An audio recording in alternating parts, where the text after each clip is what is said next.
मेरा सवाल है, मैं भी एक दावेदार हूँ और मेरी दावेदारी मैं समझता हूँ कि बड़ी पुख्ता दावेदारी है। पिछले कई चुनावों से मैं लगातार जितेंद्र तोमर जी के हर चुनाव में मैं उनके साथ लगा रहा। उससे पहले जितेंद्र तोमर जी भी जिस पार्टी में थे मैं भी उस पार्टी में था और उस पार्टी में भी मैंने जितने भी बड़े चुनाव, चाहे वो एमएलए के हों या फिर लोकसभा के हों, हमने पूरा उसमें योगदान दिया और इस क्षेत्र में मेरी दावेदारी पूरी है।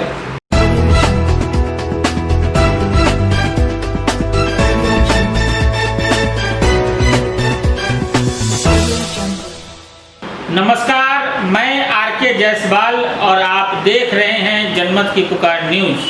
आज हम बात करेंगे यहाँ के समाज सेवी संजय बगरिया जी से, जो काफ़ी राजनीतिक क्षेत्र में भी काफ़ी काम किया है। इनकी पत्नी यहाँ से चुनाव लड़ी है, स्मिता बगरिया जी। बगरिया जी, मैं सबसे पहले जानना चाहूँगा कि आपकी राजनीति में शुरुआत कैसी हुई? मेरी शुरुआत हकीकत में डॉक्टर एस.सी. वत्स के माध्यम से हुई। Doctor SC. वत्स और श्री जितेंद्र तोमर जी के माध्यम से लगभग 1994-95 में हमारा संपर्क हुआ और तब से ही मैं उनके साथ इस पूरे क्षेत्र में सक्रिय रहा। उसके बाद जो भी चुनाव हुए उसमें पूरी सक्रियता से भूमिका निभाई और मुझे पूरा समर्थन और सम्मान मिला। इन दोनों जो मेरे आदरणीय हैं डॉक्टर एस.सी. वत्स जी और भाई जितेंद्र तोमर जी, इनसे मुझे पूरा सम्मान मिला और वहीं से मेरी ये राजनीति की शुरुआत हुई। दिल्ली की आबो हवा खराब है, हवा में काफ़ी प्रदूषण है, कोरोना का ऐसे संकट चल रहा है। दिल्ली सरकार को स्मोक टावर लगाने चाहिए थे, इसको लेकर विपक्ष लगातार हमला बोल रहे हैं। कैसे देखते हैं आप इसे? देखिए, विपक्ष के पास कोई मुद्दे नहीं है। ये निश्चित है कि दिल्ली की आबोहवा खराब हुई है और उसके लिए दिल्ली सरकार प्रयासरत है। एमसीडी के पास क्योंकि कोई मुद्दे नहीं है और जगह जगह गंदगी, एमसीडी में आप देखते हैं कि जगह जगह गंदगी भी है।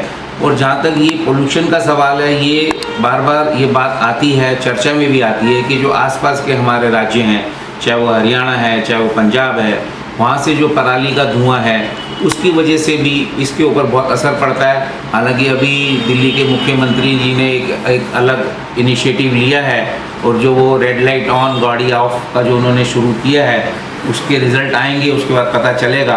प्रयास दिल्ली सरकार कर रही है और अधिक प्रयासों की आवश्यकता है, इससे मना नहीं किया जा सकता। सफाई कर्मचारी हड़ताल पे हैं। आपके वार्ड में जहाँ पर रहते हैं, कोहाट वार्ड में, वहाँ पर काफ़ी गंदगी का ढेर लग गया है।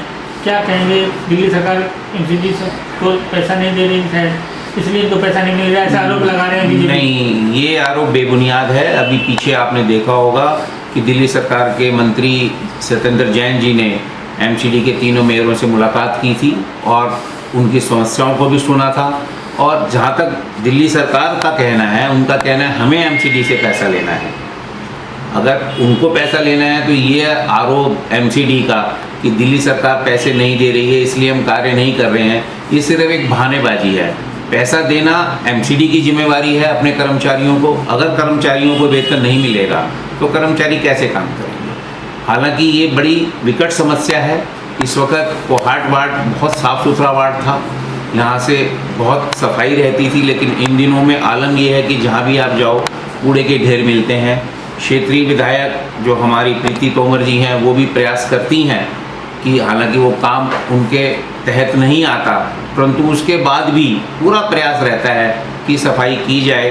पर ये एमसीडी के जितने भी आरोप हैं बेबुनियाद। आपके क्षेत्र से प्रीति तोमर विधायक है, कैसा काम कर रही हैं? कैसा कुछ विकास हो रहा है आपके क्षेत्र में? देखिए, पहली दफ़ा प्रीति तोमर जी ने चुनाव लड़ा और लोगों ने उनको जिताया। ये ठीक है कि उनके जो पतिदेव हैं जितेंद्र सिंह तोमर जी पिछले 25 वर्षों से इस क्षेत्र में लगातार कार्य कर रहे हैं। पूर्व मंत्री रहे हैं, दिल्ली सरकार के विधायक रहे हैं, उनका भी सहयोग उनको पूरा रहता है। लेकिन महिला होने के नाते महिला सशक्तिकरण का अगर हम ध्यान दें तो वो प्रयास कर रही हैं। जहाँ ज़रूरत पड़ती है, जैसी ज़रूरत पड़ती है, वो पूरा प्रयास कर रही हैं। क्योंकि कोरोना काल होने की वजह से बहुत ज़्यादा आवागमन किसी का भी नहीं है, तो एक दूसरे से परस्पर संपर्क नहीं होने की वजह से इतना दिखाई नहीं देता है, लेकिन वो कार्य कर रही हैं और मुझे पूरी उम्मीद है कि लोगों ने जिस उम्मीद से उनको चुना है वो उसमें खरी उतरेंगी। दिल्ली में एमसीडी के 2022 में चुनाव होने हैं, क्या लगता है आपको? कौन कौन से यहाँ दावेदार हो सकते हैं? देखिए, दावेदारी तो करना लोकतंत्र में सबका अधिकार है। जहाँ तक व्यक्तिगत मेरा सवाल है, मैं भी एक दावेदार हूँ और मेरी दावेदारी मैं समझता हूँ कि बड़ी पुख्ता दावेदारी है।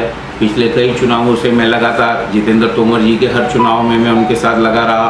उससे पहले जितेंद्र तोमर जी भी जिस पार्टी में थे मैं भी उस पार्टी में था और उस पार्टी में भी मैंने जितने भी बड़े चुनाव चाहे वो एमएलए के हों या फिर लोकसभा के हों हमने पूरा उसमें योगदान दिया और इस क्षेत्र में मेरी दावेदारी पूरी है। मैं चुनाव लड़ना चाहूँगा और ये समय बताएगा कि क्या बात बनती है। और जहाँ तक मैं समझता हूँ तोमर जी को भी इस पर कोई एतराज़ नहीं होगा, पार्टी को कोई एतराज़ नहीं होगा। पक्का आप सीट निकाल कर देंगे अगर आपको पार्टी टिकट देती है तो? देखिए, कोई भी चुनाव जो भी आदमी चुनाव लड़ता है वो जीतने के लिए लड़ता है, लेकिन ये निर्भर करता है क्षेत्र की जनता। मैं इस क्षेत्र में बहुत लंबे समय से एक्टिव हूँ, तोमर जी के साथ कंधे से कंधा मिला के काम किया है। तो अगर अवसर मिलता है और मैं नहीं समझता कि अवसर नहीं, अगर मैं चाहता हूँ कि मैं चुनाव लड़ूँ और अगर लोग चाहते हैं, जो मेरे सहयोगी हैं वो चाहते हैं कि मैं चुनाव लड़ूँ, तो मैं नहीं समझता कि चुनाव लड़ने में मुझे कोई दिक्कत आनी चाहिए। और मुझे पूरा भरोसा है अपने ऊपर भी और अपनी जनता पर भी जो क्षेत्र की है कि सीट हमको मिलनी चाहिए।